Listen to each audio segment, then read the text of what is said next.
Growing up, I used to think I was lucky.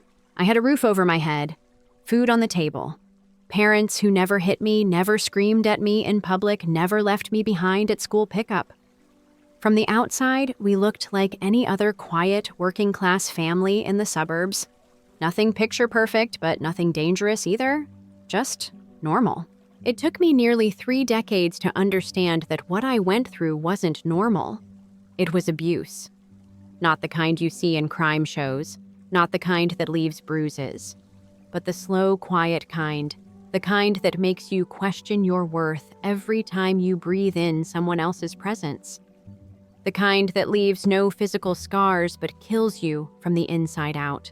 They never hit me, but they broke me piece by piece. My dad. Tom was a post office worker. Hardworking in the early years, I guess. Quiet, reserved. He wasn't affectionate, never said I'm proud of you, never played catch in the backyard.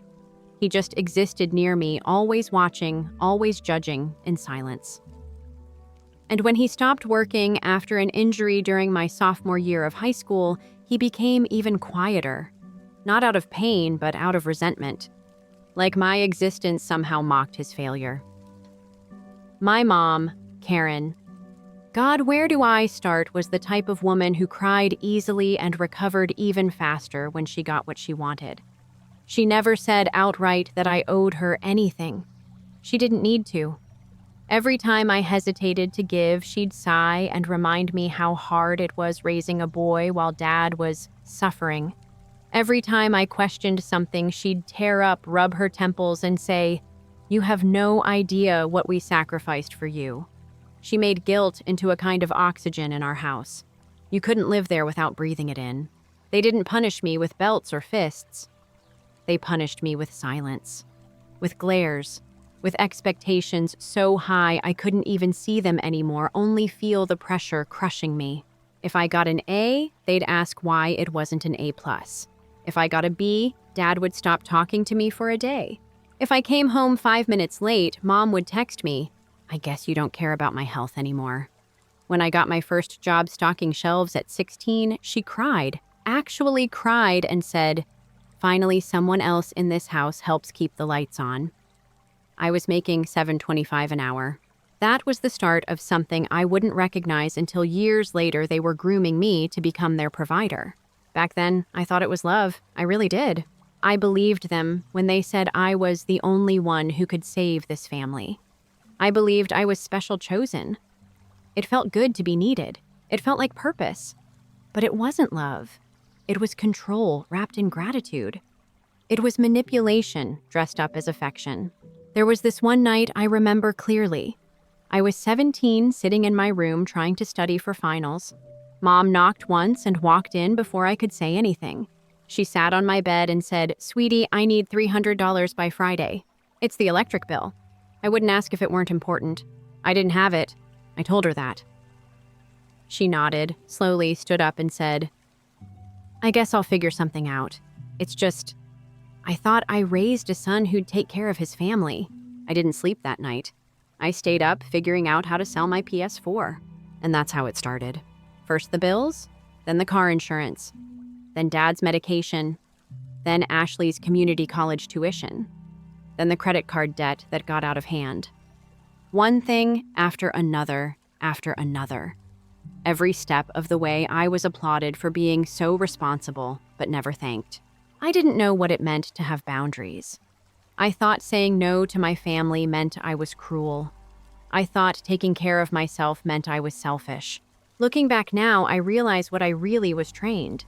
Trained to respond to need as if it were law. Trained to give even when I was drowning. Trained to think that survival meant sacrificing my peace to keep others comfortable. And no one ever questioned it. Not teachers, not friends, not even my ex-girlfriends who just thought I was close to my family. That's how invisible this kind of abuse is. People think if your dad isn't punching you and your mom isn't screaming, you're fine. But I wasn't fine. I was living in a cage with velvet walls. They never hit me. But every time I got a text saying we need money, it felt like getting slapped for doing well, for leaving, for becoming more than what they could control. I don't remember when exactly the shift happened from helping my family to supporting them entirely. It wasn't some dramatic moment or big announcement. It was slow, creeping, like a leak you don't notice until your floorboards are warped and the damage is already done. It started with little things. At 19, I got a part-time gig doing tech support for a small firm near campus. I was making maybe $15 an hour, enough to keep gas in my car, pay for books, maybe take my girlfriend out for pho once a week. But my mom called one night while I was cramming for midterms. "Sweetie," she said in that soft, sad voice, Dad's truck broke down. "We're already behind on rent. I don't know what we're going to do." So I sent them $400. It hurt. I skipped meals that week, stretched gas to fumes, and begged a professor for an extension. But when I told her I helped them, she said, "That's what good sons do." It felt good to be needed. I didn't realize I'd just signed up for a subscription I couldn't cancel. By 22, I had graduated, landed my first full-time coding job, and moved into a tiny one-bedroom apartment in Seattle. It was ugly and had pipes that rattled when someone flushed upstairs, but it was mine. I remember sitting on the floor eating instant noodles out of a saucepan because I didn't own plates yet, thinking I made it. Then the texts started coming in again. "Can you help with Ashley's tuition? She's trying again. Dad needs new medication. It's $160 this month. We might lose the house. Please don't let us be homeless." I sent what I could. Sometimes I sent what I didn't have. I told myself it was temporary, that once Dad got better, once Ashley finished school, once Mom figured things out, it would stop. But nothing changed. Ashley dropped out after one semester. Dad was still too injured to work, though he always seemed fine playing golf with his friends. And Mom had apparently reinvented herself as a lifestyle consultant, which mostly meant posting vague motivational quotes on Instagram and tagging me in them like that counted as rent. Still, I kept paying. I told myself I was doing the right thing. Every holiday, they'd remind me how proud they were. "You're the rock of this family," Dad would say, lifting a glass I paid for.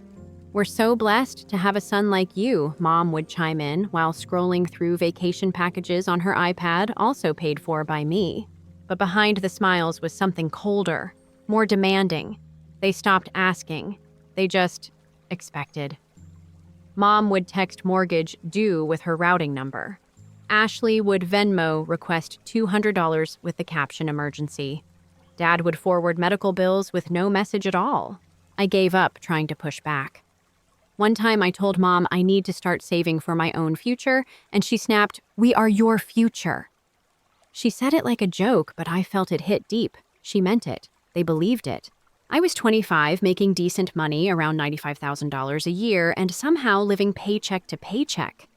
I couldn't afford to travel. I couldn't afford therapy. I couldn't even afford furniture that wasn't secondhand. But they lived like they had won the lottery. They upgraded their phones before I did, went out to steakhouses I couldn't afford, took selfies in hotels I'd never stayed in.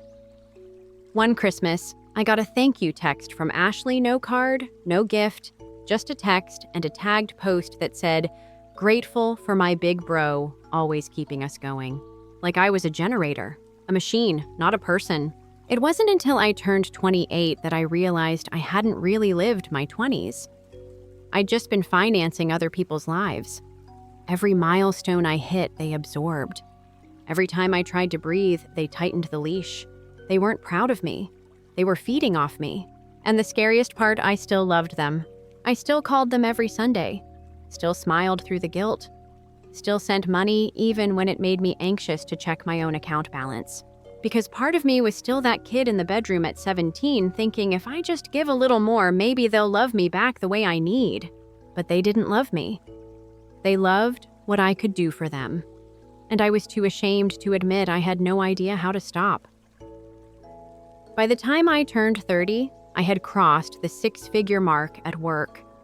$120K base plus bonuses, stock options. My job was stable. My apartment was nicer. I'd started contributing to a 401k, bought a used but decent car, and even opened a high-yield savings account. But I still felt broke. Not just financially, emotionally. Like I was working two full-time jobs, one that paid me and one that bled me dry.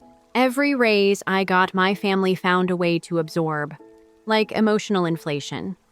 The more I gave, the more they needed, and every thank you came with a quiet, open hand behind it. That year, I paid off my parents' second mortgage. $36,000. I wired it directly to the bank. No questions, no repayment plan, no agreement. Just a teary phone call from Mom at 11 p.m. saying they're going to take the house if we miss one more payment. The next day, Dad posted a photo of himself smiling in the backyard, beer in hand, with the caption, "Nothing like home sweet home." No mention of me. No thanks. When I called to check in, Mom said, "Oh, we didn't want to embarrass you by tagging you in something personal." Embarrass me. I was the reason they still had a roof over their heads, and they were worried I'd feel awkward if they gave credit. Then came Ashley. She'd started calling herself a social media consultant, which basically meant she posted semi-edited selfies and talked about manifesting abundance while asking me to pay her rent. To the $800 a month. Downtown apartment. She said it was essential for networking. I said no once. Just once. She sent me a 12-paragraph text about how I never supported her dreams, how I was just like Dad, and how money doesn't mean anything if you don't help your family rise with you. 3 hours later, I sent the money. Not because she was right, because I was tired. That's what happens when you've been guilted for decades. You start confusing exhaustion with kindness. You stop fighting not because they deserve your help, but because you no longer have the energy to resist. At work, people started noticing how burnt out I looked. My manager asked if everything was okay at home. I laughed. You have no idea. Eventually, I bought a condo. A 2-bedroom with a view of the Sound. It was the first big thing I bought just for me. I didn't tell anyone at first. Not because I was hiding it, but because I knew what would happen. And I was right. When I finally posted a photo, just a view from the balcony with a coffee mug in hand, the group chat lit up. "Ashley, wow, must be nice." "Mom, you could have bought us a washer-dryer with that kind of money." "Dad, just remember who raised you when you're sipping your fancy lattes." That one stung. Not because it was mean, because it was so familiar. That same twisting of joy into debt. That same message I'd been hearing since I was a kid. You owe us. Always, forever. I didn't respond. The next day, I got a call from my Uncle Pete, Dad's older brother. He'd heard about the condo through Mom. "So when are you investing in my business?" he asked. I laughed, thought he was joking. He wasn't. "Look, if you can afford $1 million view, you can throw $20K at your uncle." It was like the whole family saw me as a faucet. Turn the handle and money flows out. No one asked how I was doing. No one cared about my burnout, my stress, my insomnia. They only noticed when the water pressure dropped. And God forbid I ever said no. Saying no didn't make me busy or struggling in their eyes. It made me selfish, cold, disrespectful. At one point, I did the math. Between 22 and 30, I'd transferred nearly $500,000 to my family in some form or another: tuition, rent, utilities, medical bills, credit cards, legal fees, you name it. $500,000. I didn't own a boat. I didn't go on luxury vacations. I still wore clearance rack hoodies and couponed for groceries. But I was stingy because I wouldn't finance Ashley's new MacBook.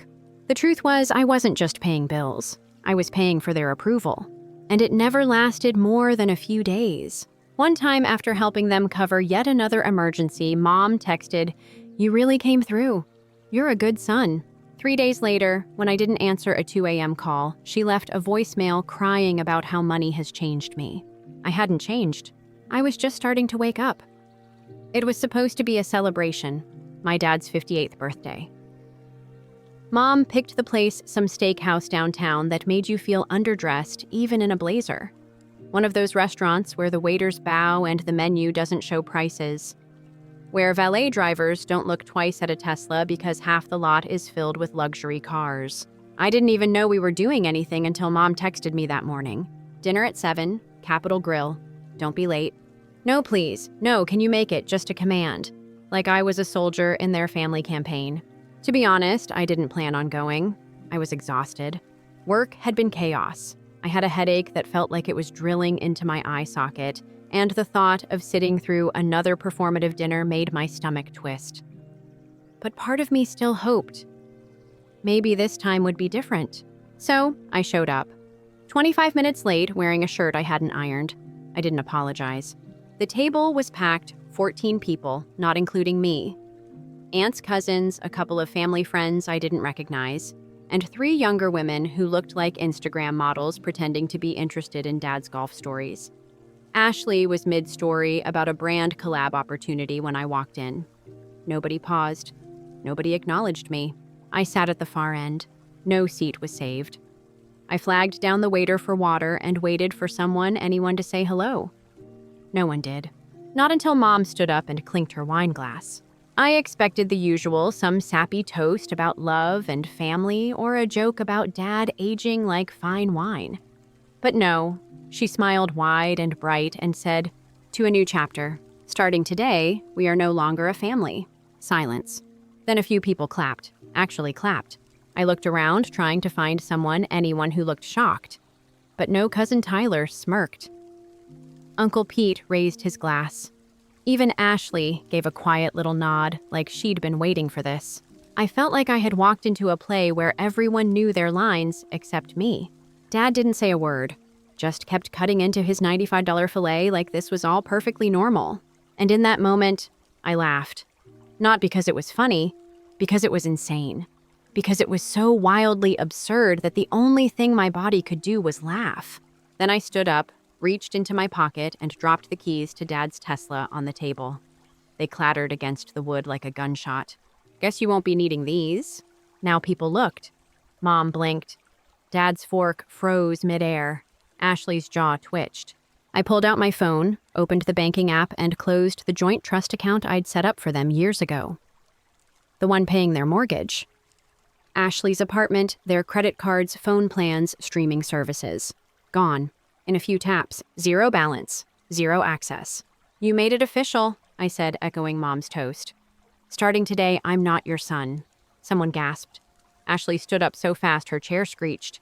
"You can't just do that," she snapped. "I just did." Dad, suddenly full of fatherly authority for the first time in years, tried to bark something out. "We're your family." I shook my head. "Not anymore. You said so yourself." I looked around one last time, at their confused, outraged, stunned faces. And then I said something I'd wanted to say for years.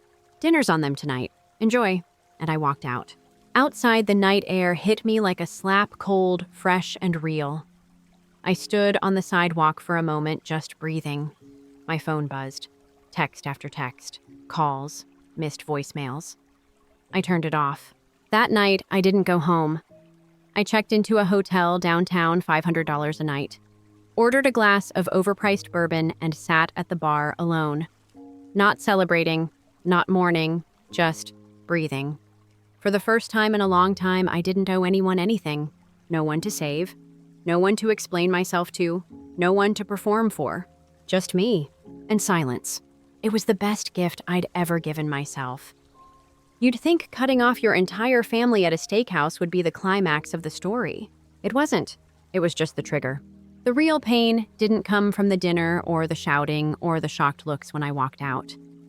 It came afterward, in the quiet. The cold, calculated silence that followed when everyone realized I wasn't bluffing. The next morning, I woke up in that overpriced hotel bed with sunlight in my eyes and my phone still on Do Not Disturb. I'd expected missed calls. I hadn't expected 23. 11 from Ashley, 6 from Mom. The rest from random numbers I didn't recognize. Probably relatives who hadn't spoken to me in years now suddenly rediscovering my name because the money stopped flowing. I didn't answer any of them. Instead, I made coffee, opened my laptop, and started going down a checklist. I should have made years ago. Every joint account, every co-signed loan, every shared utility, every bill I'd been paying for someone else. I shut it all down, quietly, efficiently. By noon, Ashley had lost access to her apartment Wi-Fi, her Spotify, her Postmates account. Dad's truck insurance was canceled. Mom's phone disconnected. I didn't do it to be petty. I did it to be free. I'd spent a decade building them a house made of glass and lies, and I was finally stepping outside. That afternoon, I got an envelope at work. Certified mail. My name typed neatly across the front. Inside, a formal notice. My parents were suing me. The claim financial abuse of elderly dependents. They accused me of coercing them into joint financial arrangements, manipulating them with guilt using control over resources to unduly influence their autonomy. I laughed when I first read it. Not a real laugh, more like that dry, stunned sound that comes out when your brain can't quite process the betrayal. They were flipping the script. Suddenly, I wasn't the abused son who paid for everything. I was the villain who'd used money to control them. Every car payment, every tuition check, every emergency wire transfer, they were reframing it as part of a larger plot to oppress them. Ashley joined the lawsuit too. She emailed my company's general inbox, no shame, claiming I'd harassed and threatened her. She attached screenshots of completely normal text messages like, "Your insurance is due tomorrow, please pay it before they cancel. And don't forget to submit your FAFSA application." I already paid the first semester. Somehow, she spun that into harassment. HR called me in that afternoon. My heart was pounding. I thought I was going to get fired. Instead, my boss Ryan closed the door, slid the printed email across his desk and said, "Want to tell me what's going on?" So I did. Everything. 10 years of payments, 10 years of guilt, the birthday dinner, the lawsuit, the fallout. He didn't interrupt, just sat back, listened, and nodded. Then he said, "My brother did the same thing to me. 8 years, nearly bankrupted me. Take whatever time you need to handle this." I didn't cry. I wanted to, but I just nodded, thanked him, and left the room. That night, I heard from my cousin Ryan, not my boss, another Ryan. We were close as kids, but drifted apart when his parents moved to Colorado. He's a paralegal now at a mid-sized law firm. He'd heard about the lawsuit, not from me, from his parents. "Dude," he said over the phone, "what the actual hell is happening with Aunt Karen and Uncle Tom?" I told him, the short version. He went quiet for a second, then said, "You know, they tried to get my parents to join the lawsuit, right? Said you'd been stealing from the family for years. My dad told them to get bent." Then he added, "Let me help. I've seen this before. Families weaponizing the law to keep the money train going. I'll make a few calls." I didn't want to hope, but part of me did anyway. 3 days later, Ryan sent me an email. No subject line, just 2 words in the body. "Start here." Attached were audio recordings, dozens. My mom, my dad, Ashley, conversations with relatives, with each other, with friends. They didn't know they were being recorded. Ryan's mom, my Aunt Kathy, had been doing it for years. She was scared. She knew something was wrong but didn't know how to confront it. So she recorded everything. And in those recordings, they told the truth. "Mom, Mike's making stupid money now. We just need to keep him feeling guilty." Dad, "Play the part. I'll be the disappointed dad you cry. Ashley makes up another fake job lead." Boom, another 10 grand. Ashley, "He's such a sucker for the word family. As long as we keep calling it love, he won't leave." I didn't feel anger when I heard it. Not at first. I felt numb, like I'd swallowed ice water that wouldn't melt. They hadn't just used me. They'd orchestrated it, maintained it.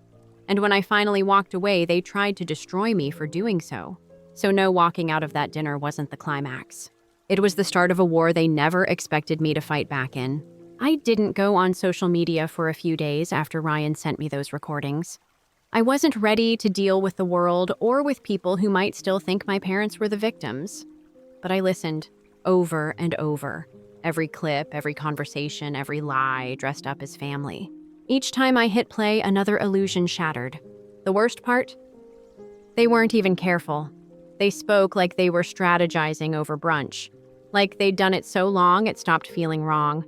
Just scripts they ran through like actors in a community play.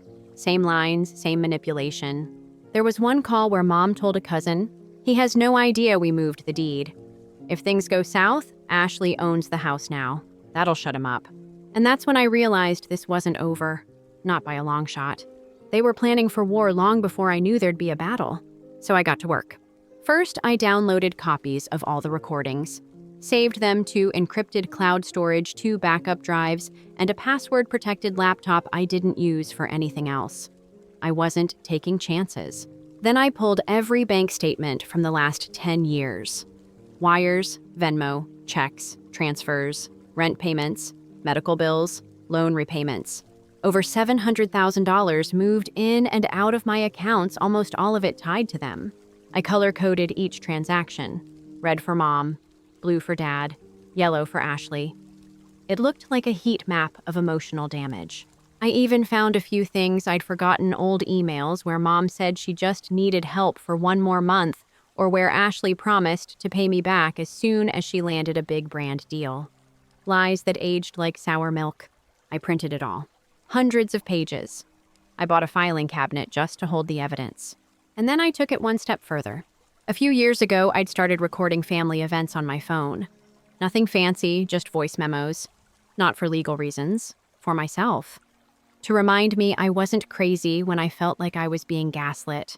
Back then, I'd leave family dinners thinking, did that really happen? Did they really say that? Maybe I overreacted. Spoiler, I didn't. One recording from Thanksgiving stood out. Ashley had just asked me for help clearing some debt so she could take a trip to Tulum. When I hesitated, she told me, if you loved me, you'd want to see me grow. But whatever, you were always the jealous type. In the background, Mom muttered, maybe if he had a family of his own, he wouldn't cling to us so hard. That one hurt more than I wanted it to. Because the truth is, I didn't have much else. No wife, no kids. My relationships had always fizzled out because I was too busy holding up a house that was never mine. But now I was done. Ryan took everything I sent him and shared it with his boss, who specialized in financial abuse and elder fraud. Ironically, the same claim my parents used against me. Only difference, I had receipts. They had stories. The firm agreed to take my side quietly for now. We weren't pressing charges yet. We were building something stronger, a full defense, a public narrative, and a backup plan if things went nuclear. And then Ryan dropped the hammer. He posted a thread on Twitter. Didn't use names, didn't point fingers, just laid out the pattern. What does financial abuse look like when it goes the other way? When a successful adult child is exploited by their parents for a decade and then sued when they finally say no. The post blew up. Hundreds of retweets, thousands of likes, tens of thousands of views. People started sharing their own stories. Brothers who paid for their sister's rent until they couldn't anymore.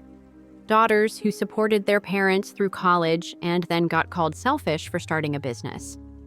Grandkids who were guilted into co-signing loans because family matters. There was a word for it: reverse financial abuse. It wasn't talked about much, but it was real. And people were finally listening. Then the internet did what the internet does. Someone recognized Ashley from one of her public TikToks. They found her Instagram, screenshotted a post from a year earlier where she said, "My brother pays for everything and I don't even have to ask. That's what loyalty looks like." The comment section turned into a war zone. She deleted the post, then locked her account, then disappeared. Next came Mom. Her Facebook bio used to say family first, now it said nothing. They weren't just losing money, they were losing the story. Because for the first time in my life, I wasn't quiet. I wasn't protecting them. I wasn't swallowing the guilt. I was telling the truth, and they couldn't delete that. They say when you live in a glass house, you shouldn't throw stones. But my parents didn't just throw stones. They launched boulders and built the house around lies. After the lawsuit was dropped, I thought maybe they'd back off. Maybe the recordings, the documents, the public backlash, maybe it had sunk in. It hadn't. They went quiet for a while. Not peace and move on quiet. More like the kind of silence you get before a storm. One of my old friends who still lived in the neighborhood texted me out of the blue. "Hey, saw your folks at the grocery store. They were telling people some stuff." Apparently my mom had begun making rounds, visiting extended relatives, old friends, church folks, anyone who'd listen, crying in living rooms, holding casseroles like they were olive branches spinning a new story. He's mentally unstable. He cut us off because we tried to hold him accountable. He's trying to ruin our reputation out of spite. Classic deflection.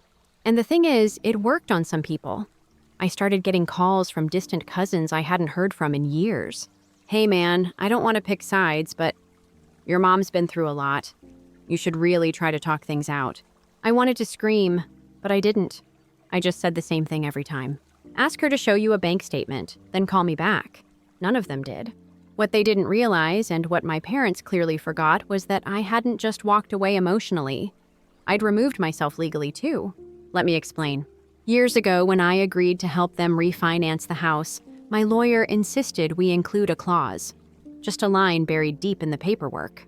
In the event of a public severance of familial ties initiated by the primary residence, the agreement may be dissolved and repayment accelerated. At the time, I laughed it off. They'd never do that, I said. Turns out they did. And now the mortgage company was within its rights to demand the full balance $3,000 due in 30 days. When the notice hit their mailbox, the silence broke. First, a voicemail from Mom, calm at first. "Hey, honey, got something strange from the bank. Call me back." Then another, cracked voice. "I don't understand what's happening. Why are they saying we owe it all now?" Then screaming, "I know you did this. You're destroying us." I didn't respond. Then Dad showed up at my office. Security called me from the front desk. "There's a man here claiming to be your father. Says it's urgent. He's..." yelling. I told them to escort him out. Later that day, I got a video from the building's security team. Dad giving the security camera the finger as they walked him out. I saved the clip, captioned it family portrait, filed it with the rest of the evidence. And then I moved forward. I sent Ashley a message. Not to provoke, just a reminder.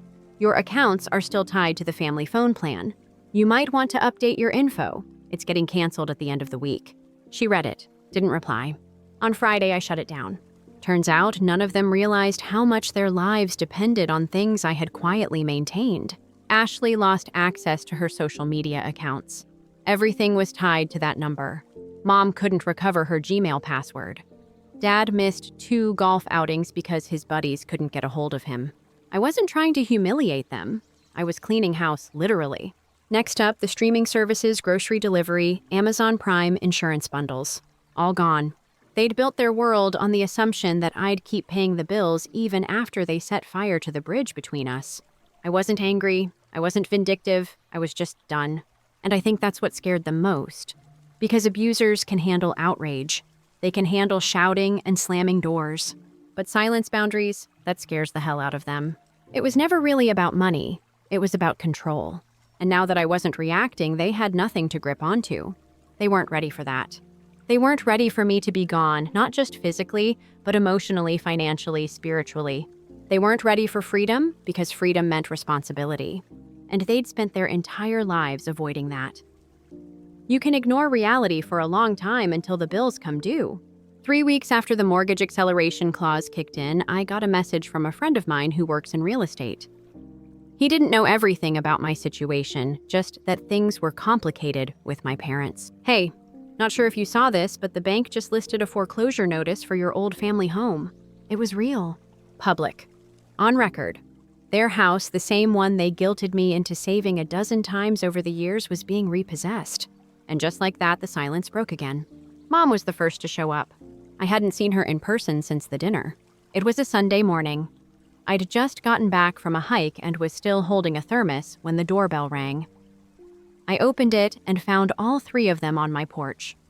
Mom, Dad, and Ashley lined up like some reverse nativity scene. Mom looked wrecked. Mascara smudged, eyes swollen. Dad looked pissed but tired, like a man who lost a poker game and blamed the dealer. Ashley, she just looked lost. Mom took a shaky breath. "We need to talk." I didn't say a word, just stepped aside and let them in. I didn't offer water. I didn't invite them to sit. I leaned against the kitchen counter and waited. Dad spoke first. "Son, we made some mistakes." I held up a hand. "Don't. Just say what you came to say." Mom swallowed hard. "We're going to lose the house. Ashley's car got repossessed last week. We've got debt collectors calling day and night. They're investigating your father's disability payments. We need help." There it was. The ask. The real reason they were here. Ashley stepped forward, her voice small. "I can't even get an apartment. My credit's destroyed. No one will hire me." They saw the news coverage. They read the thread. People know. I looked at all 3 of them. My parents who'd sued me, lied about me, tried to destroy my career. My sister who mocked me in public and posted about how I'd never let her fail.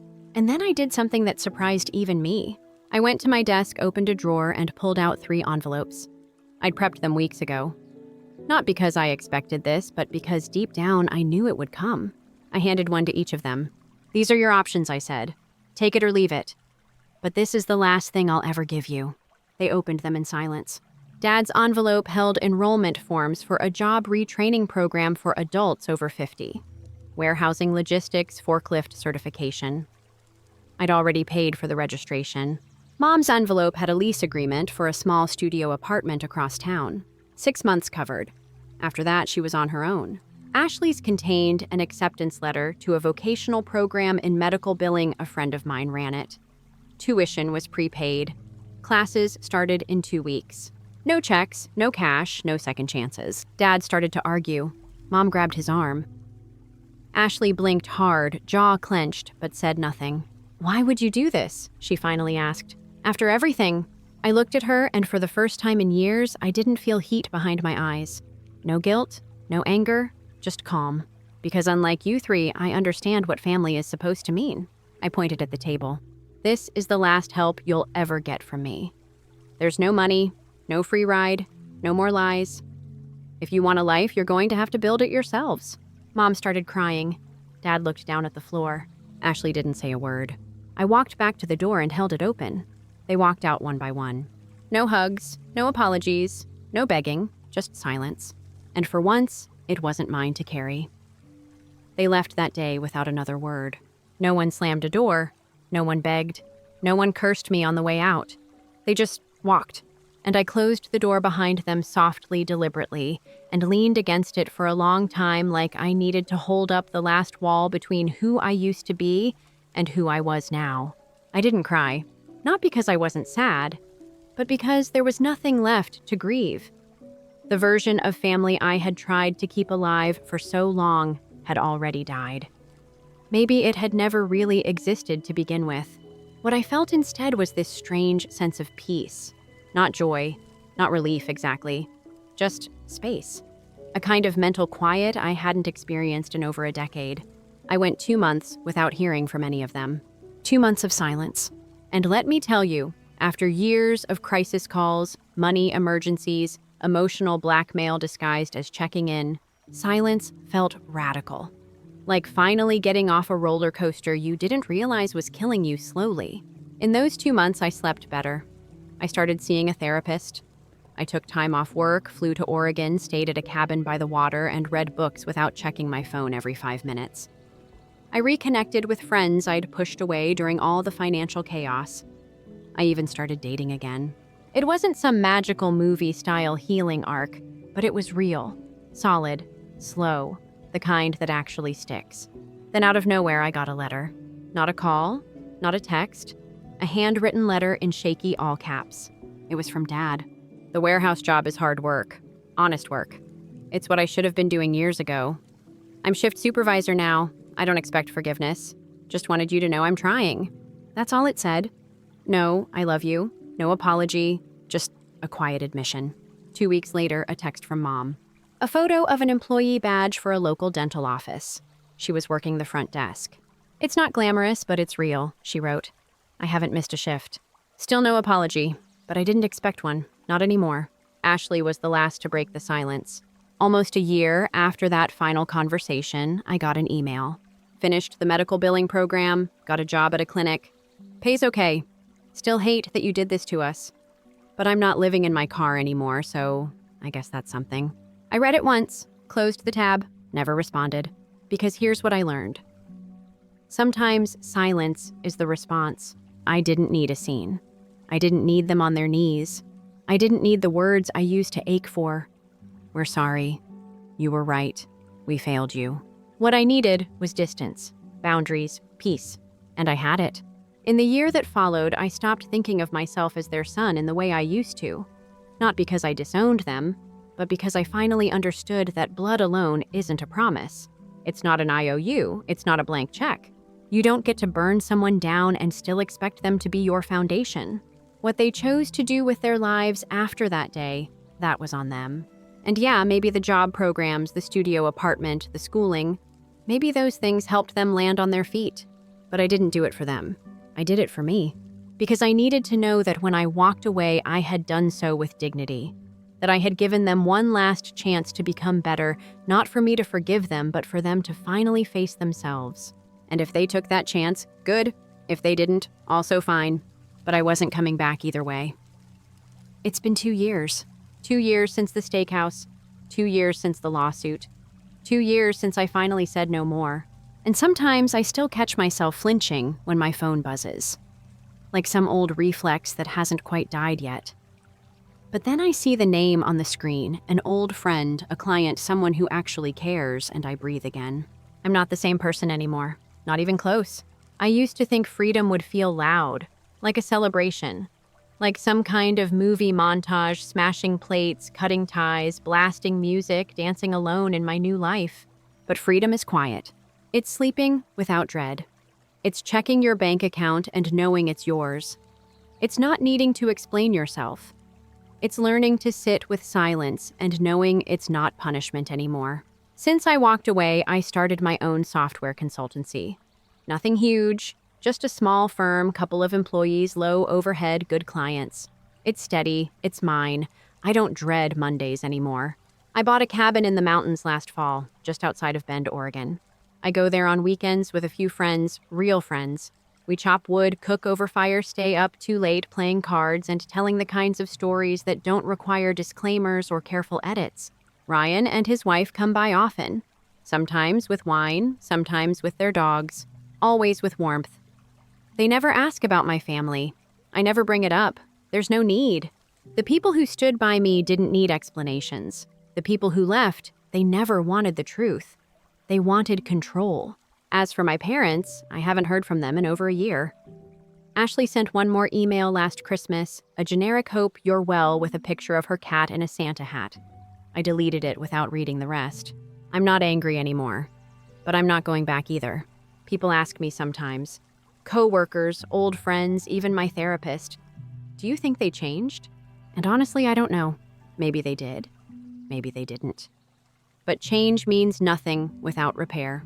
You don't get to slam a door on someone for 10 years and expect them to stand there waiting for you to reopen it. You don't get to burn down someone's peace and still call it home. I didn't write this story for revenge. I wrote it for clarity. For anyone who's been told that family is everything while being drained dry by people who only show up with their hands out. Because the truth is, sometimes family is just a story we're told to make sense of loyalty we didn't choose. And sometimes walking away isn't betrayal, it's survival. If you've made it this far, you've probably already picked a side. Maybe you think I was too harsh. Maybe you think blood means more than money, more than betrayal, more than boundaries. Or maybe you've lived this exact same thing in silence and never had the words for it until now. I don't need you to agree with me. But I want you to ask yourself one question. If someone else treated you the way your family did, would you still call it love? Let that sit. Let it burn a little if it has to. Hey, it's Space Tales, the one bringing this story to you. We hear a lot about toxic relationships, romantic, workplace, even friendships. But family, that's the last line most people are too afraid to cross. Society tells us you only get one family, and that makes it so much harder to admit when that family is the very thing tearing you apart. That's why we told this story. Not because it's dramatic, not because it's viral worthy, but because it's real. Because right now there's someone watching this with a lump in their throat realizing they're not crazy. They're just carrying a weight they were never meant to bear. So here's our question for the comments, one that may start a firestorm, and honestly, we welcome it. Is cutting off toxic family ever truly justified? Or is it an unforgivable betrayal no matter what? Tell us your thoughts. Share your stories. Be respectful, but be honest. And if this story hit close to home, we see you. You're not alone. You deserve peace. You deserve to build something new, even if it starts with nothing but silence. Thanks for staying with us. Stay strong, stay grounded, and above all, stay free.